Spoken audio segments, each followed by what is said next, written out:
मेरे लिए वो खुशी हो बेटी जिसके बराबर संसार में मेरे लिए कुछ भी नहीं। परंतु मेरा दुर्भाग्य कि जो समय मुझे सबसे अधिक तुम्हारे साथ बिताना चाहिए था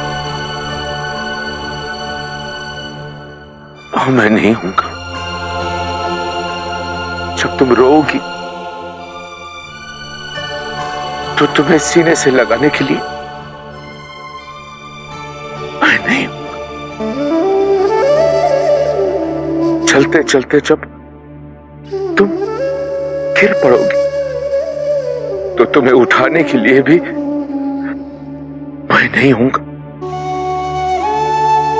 खेलते खेलते थक जाओगी तो अपनी गोद में थपथपाकर तुम्हें सुलाने के लिए मैं नहीं हूंगा।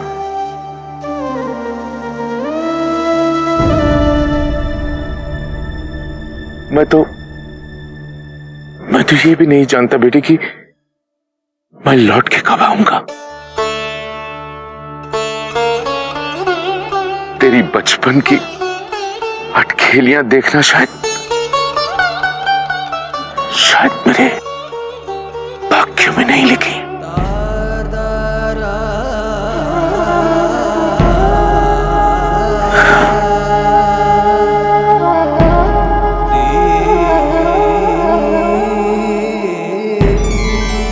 चिंता न करें स्वामी, मुझे पूरा भरोसा, आप शीघ्र लौट कर आएंगे।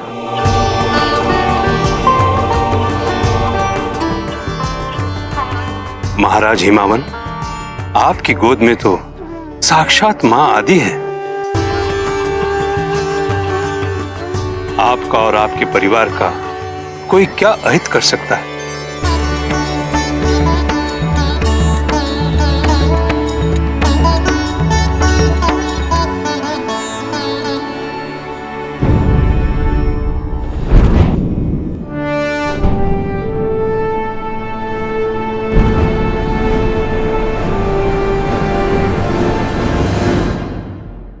ऋषिवर,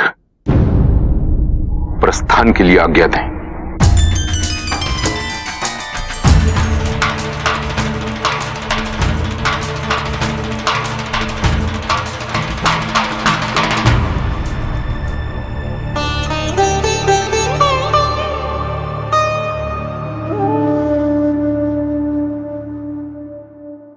देवी,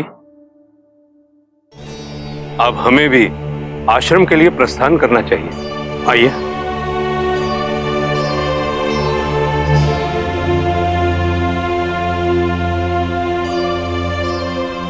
और इस तरह समय बीतने लगा और माता आदिशक्ति पार्वती के रूप में बड़ी होने लगीं। किंतु महादेव इस सब से परे अपनी समाधि में पूरी तरह से लीन थे।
पार्वती, पुत्री पार्वती, अरे कहाँ हो?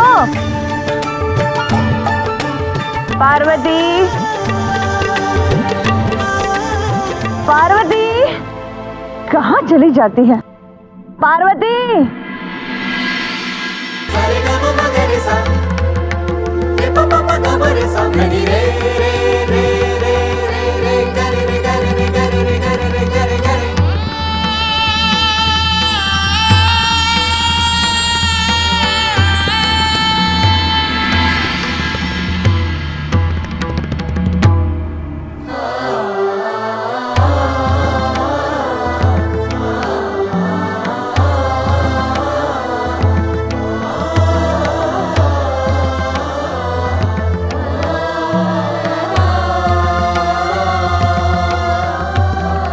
पार्वती, यहाँ क्या कर रही हो? अरे ये सब क्या है? आजकल तुम कब कहाँ चली जाती हो पता भी नहीं चलता, है ना? बड़ी नटखट हो गई हो।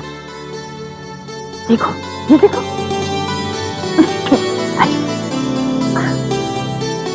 अरे ये भी कोई खेलने की जगह है?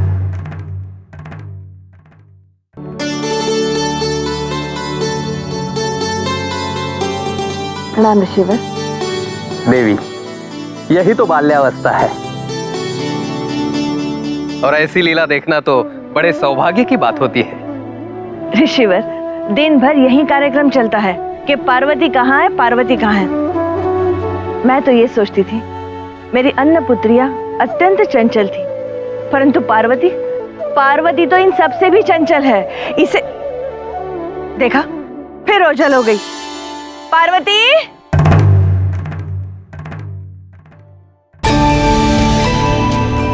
देखिए ऋषिवर, अभी इसे वहां से ले आई थी ना, ये पुनः वहां चली गई। अगर ये दिन भर ऐसे ही करती रही तो मुझे नहाने के लिए और ध्यान करने के लिए समय कब मिलेगा? हाँ, चलो। अरे तुझे ना कितनी बार समझाया? हाँ, ऐसा क्या है वहां पे? हाँ, अब तुझे दोबारा स्नान करना होगा।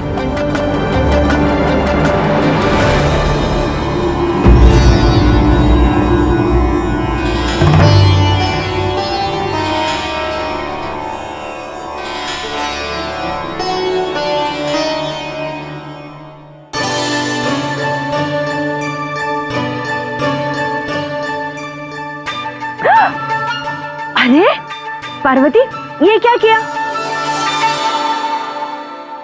देखो पुत्री, ये भस्म है जो शिवजी अपने शरीर पर मलते हैं। हमारे भगवान विष्णु हैं, जिन्हें केवल चंदन प्रिय है, इसलिए भस्म से खेलना उचित नहीं है। जाओ हाथ धो लो।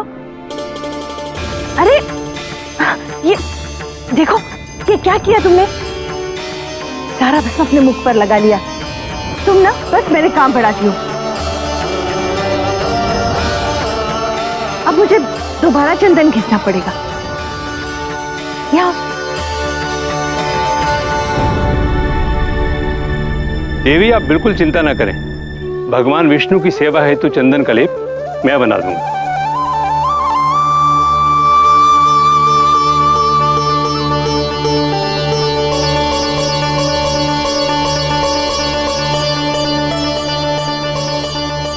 देवी, आप क्यों भूल जाती हैं कि आपकी ये पुत्री आदिशक्ति हैं? इन्हें शिव का भस्म प्रिय होना स्वाभाविक है और आप इन्हें भस्म के इस मोह से कभी दूर नहीं रख सकती। ऋषिवर के पास यहाँ से कहीं जाना मत, ठीक है?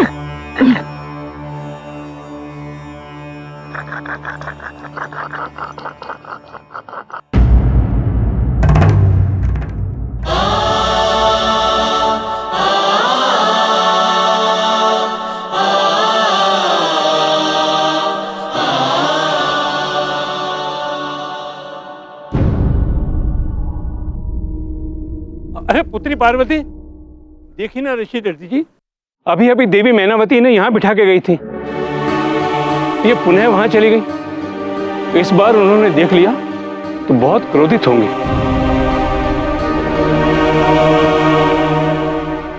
नहीं ऋषिवर, माता का बार बार इस स्थान की ओर आकर्षित होना मुझे ये कोई सामान्य घटना नहीं लगती। इस स्थल का माता से अवश्य कोई संबंध है।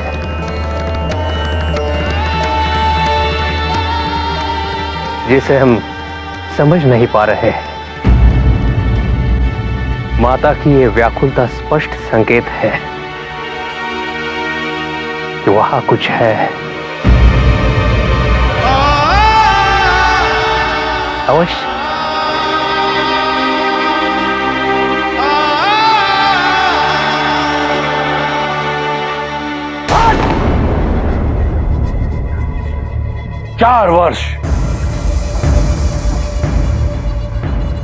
चार वर्ष हो गए, परंतु अभी तक उसके परिवार, उसकी पत्नी,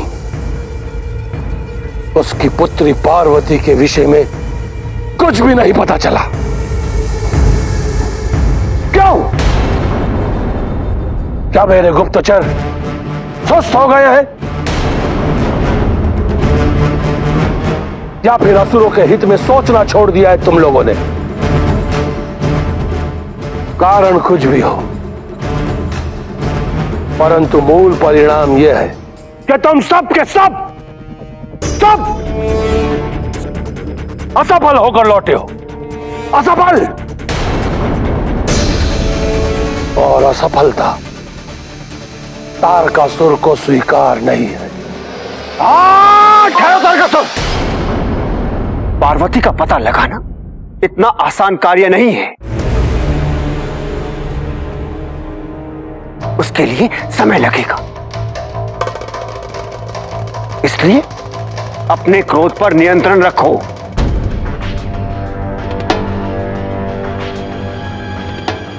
ठीक है गुरु, आपके कहने पर मैं इन सबको छोड़ रहा हूं, किंतु हमें शीघ्र अतिशीघ्र पार्वती का पता लगाना है, ताकि शिव और पार्वती का विवाह ना हो सके। जाओ और जाकर पार्वती का पता लगाओ, और यदि इस बार भी असफल होकर लौटे तो परिणाम क्या होगा ये तुम भली भांति जानते हो। जाओ।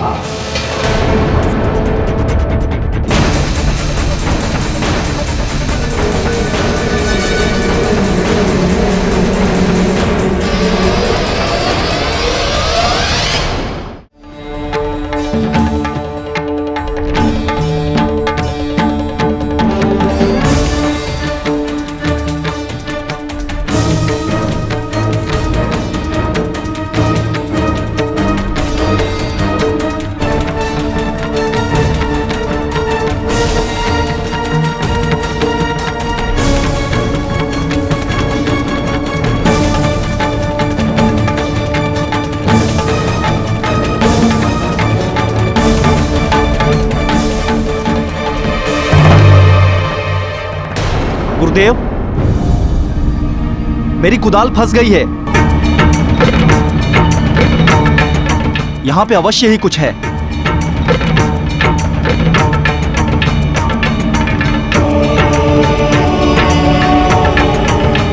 सावधानी से, जो भी वस्तु है उसे कोई क्षति ना पहुंचे।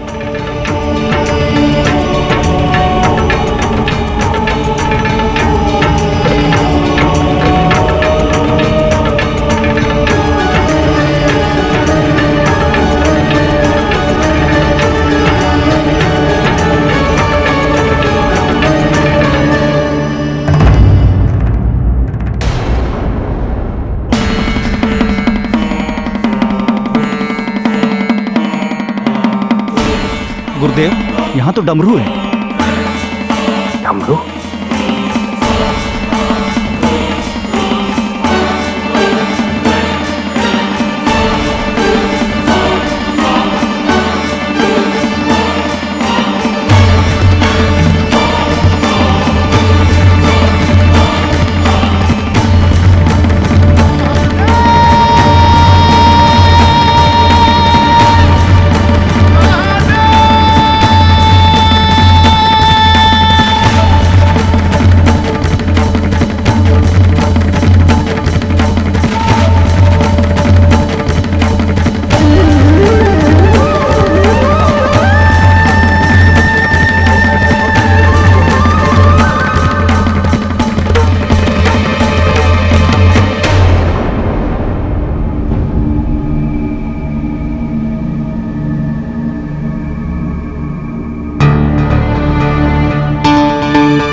ये तो निस्संदेह स्वयं शिव का डमरू है।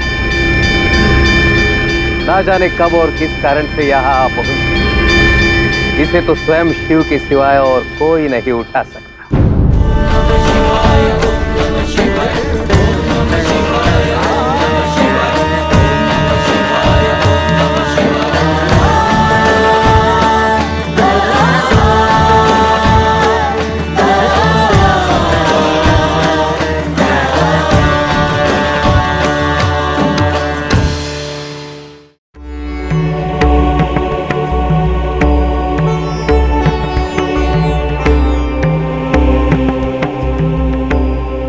हर हर महादेव।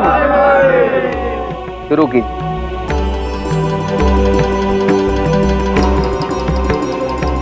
ये तो बड़े आश्चर्य की बात है कि किसी ने ये डमरू देखा कैसे नहीं, और ये तो किसी को पता ही नहीं कि अपने एकांतवास हेतु महादेव गए कहां।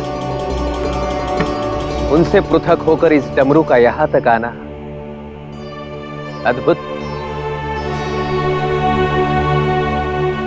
यही तो महादेव की दिव्यता है। वो चाहे कहीं भी हो, किसी ना किसी रूप में अपने भक्तों से जुड़े रहते ही, किंतु इस बार मुझे लगता है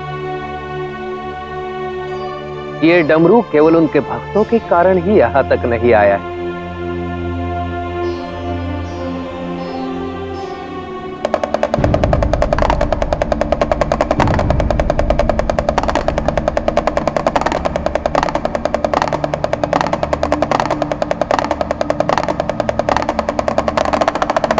शिव के डमरू की ध्वनि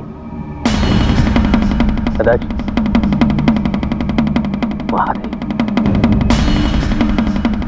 महादेव आ गए हैं। पार्वती कहाँ है? पार्वती!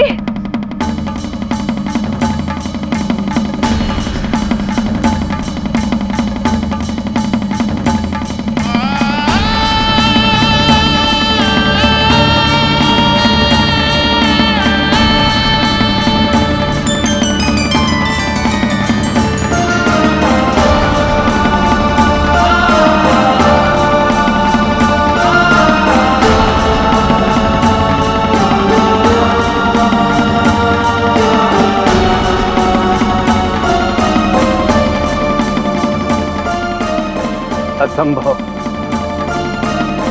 महादेव के जिस डमरू को हम में से कोई भी ऋषि हिला तक नहीं पाए, उसे माता ने अपनी बाल्यावस्था में ही उठा लिया। मुझे तो इस चमत्कार में दिव्यत्व के दर्शन हो रहे हैं।